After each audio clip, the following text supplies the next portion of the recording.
ಮತ್ತು ವಿಷಯ ಮಹತ್ವವಾಗಿರೋದಾಗಿರೋದ್ರಿಂದ ಸತ್ಯವನ್ನ ಇವತ್ತು 3 ಬಾರಿ ಹೇಳಿದರೂ ಕೂಡ ಸತ್ಯವನ್ನ ಜನರಿಗೆ ಮನವರಿಕೆ ಮಾಡೋದು ಕಷ್ಟದ ಕಾಲದಲ್ಲಿದ್ದೇವೆ.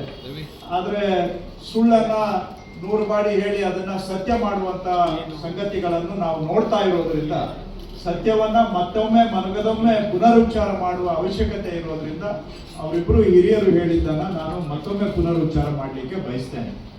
ಲೊಟ್ಟೆಗೊಲ್ಲಹಳ್ಳಿ ಬೆಂಗಳೂರು ಉತ್ತರ ತಾಲೂಕಿಗೆ ಸೇರಿದೆ.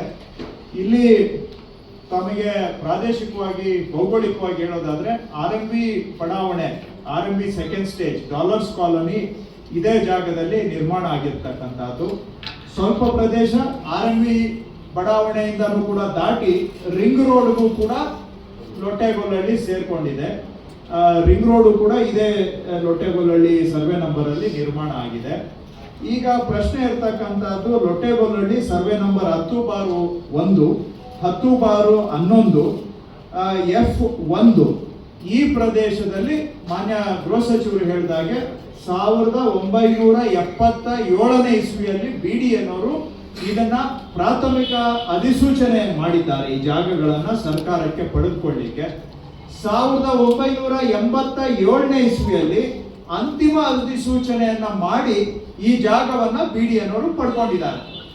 ಸೊ 1987ಕ್ಕೆ ಜಮೀನಿನ ಭೂಸ್ವಾಧೀನ ಪ್ರಕ್ರಿಯೆ ಮುಗಿದಿದೆ. ಜಮೀನು BDA ವಶ ಆಗಿದೆ. ತಮಗೆ ಗೊತ್ತಿರೋ ಹಾಗೆ ಆ ಟೈಮ್ನಲ್ಲಿ RMB ಬಡಾವಣೆ ನಿರ್ಮಾಣ ಆಗಿದೆ.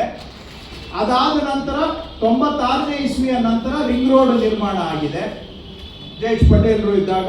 ಆಮೇಲೆ SM ಕೃಷ್ಣ ಅವರು ಮುಖ್ಯಮಂತ್ರಿ ಆದಾಗ ರಿಂಗ್ ರೋಡ್ ಕಾಮಗಾರಿ ಬಹುತೇಕವಾಗಿ ಮುಗಿದಿದೆ. ತಮಗೆ ಗೊತ್ತಿರುವಂತ ವಿಷಯಗಳು. ರಿಂಗ್ ರೋಡ್ಗೆ ಈ ಜಾಗ ಎಲ್ಲಿದೆ, ನಾವು ಮಾತಾಡ್ತಾ ಇರುವಂತ ಜಾಗ, ಇದು ಸರ್ವಿಸ್ ರೋಡ್ಗೆ ಆಗಿ ಇಟ್ಕೊಂಡಿದ್ದಂತಹ ಜಾಗ ರಿಂಗ್ ರೋಡ್ನಲ್ಲಿ. ಆದ್ರೆ ಆ ಸರ್ವಿಸ್ ರೋಡ್ ಮಾಡೋದನ್ನ ಬಿಟ್ಟು ರಿಂಗ್ ರೋಡ್ ಫೇಸಿಂಗ್ ಇರ್ತಕ್ಕಂತಹ ಬಹಳ ಅತಿ ಕಮರ್ಷಿಯಲ್ ವ್ಯಾಲ್ಯೂ ಇರ್ತಕ್ಕಂಥದ್ದು. ತಮಗೆ ಗೊತ್ತಿದೆ ರಿಂಗ್ ರೋಡ್ ಫೇಸಿಂಗ್ ಅಂತಂದ್ರೆ ಬಹಳ ಕಮರ್ಷಿಯಲ್ ವ್ಯಾಲ್ಯೂ ಇರ್ತಕ್ಕಂಥದ್ದು, ಮಾರ್ಕೆಟ್ ಅಲ್ಲಿ ಬಹಳ ಹೈ ವ್ಯಾಲ್ಯೂ ಇರ್ತಕ್ಕಂಥ ಪ್ರಾಪರ್ಟಿ. ಇದು ಶ್ರೀಮತಿ ಗುಳ್ಳಮ್ಮ, ದಿವಂಗತ ಗುಳ್ಳಮ್ಮ ಅನ್ನೋರ ಪ್ರಾಪರ್ಟಿ. ಆದ್ರೆ ಇಲ್ಲಿ ಮೊದಲನೇ ಪ್ರಶ್ನೆ ಉದ್ಭವಿಸೋದು 1987ನೇ ಇಸ್ವಿಗೆ ಇದು BDA ಫೈನಲ್ ನೋಟಿಫಿಕೇಶನ್ ಆದ್ರೆ 2003ನೇ ಇಸ್ವಿಯಲ್ಲಿ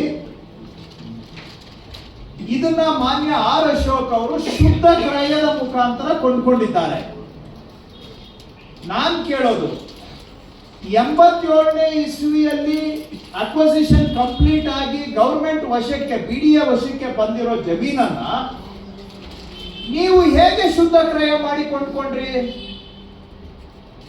ನಾನು ಕಾನೂನು ಉಲ್ಲಂಘನೆ ಮಾಡಿ GPA ಮಾಡ್ಕೊಂಡಿರೋದನ್ನ ಕೇಳಿದ್ದೇನೆ, ಪರ್ಚೇಸ್ಗೆ ಅಗ್ರಿಮೆಂಟ್ ಮಾಡ್ಕೊಂಡಿರೋದನ್ನ ಕೇಳಿದ್ದೇನೆ.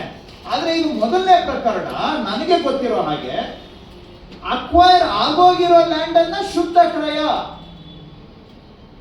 ಅಬ್ಸಲ್ಯೂಟ್ ಸೇಲ್ ಡೀಡ್ ಮುಖಾಂತರ ಕೊಂಡ್ಕೊಂಡಿದ್ದಾರೆ 2003ನೇ ಇಸ್ವಿಯಲ್ಲಿ. ಹೇಗೆ ಇವರು ಸೇಲ್ ಡೀಡ್ ಮಾಡ್ಕೊಂಡ್ರು? BDA ಸ್ವತ್ತಿಗೆ ಯಾರೋ ಖಾಸಗಿ ವ್ಯಕ್ತಿಗಳಿಂದ ಇವರು ಹೇಗೆ ಸೇಲ್ ಡೀಡ್ ಮಾಡ್ಕೊಂಡ್ರು? ದಯವಿಟ್ಟು ಈ ಪ್ರಶ್ನೆಗೆ ಅವರು ಉತ್ತರ ಕೊಡಬೇಕು. ಗುಳ್ಳಮ್ಮನವರ ವಾರಸುದಾರರಿಂದ ಮಾಡ್ಕೊಂಡಿದ್ದಾರೆ. ಪ್ರಶ್ನೆ ಉದ್ಭವಿಸುತ್ತೆ, BDA ಹೆಸರಿನಲ್ಲಿ ಖಾತಾ ಇರೋವಾಗ ಗುಳ್ಳಮ್ಮನವರ ವಾರಸುದಾರರಿಂದ ನೀವೇನ್ ಕ್ರಯ ಮಾಡ್ಕೊಂಡ್ರಿ? ಇವರಿಗೆ ಏನು ಹಕ್ಕಿತ್ತು? ಹಕ್ಕೇ ಇಲ್ಲದೆ ಇರೋರ ಕಡೆಯಿಂದ ನೀವು ಕ್ರಯ ಮಾಡಿಕೊಂಡಿದ್ದು ಇದು ಅಕ್ರಮ ಅಲ್ಲವಾ? ರಾಮಸ್ವಾಮಿ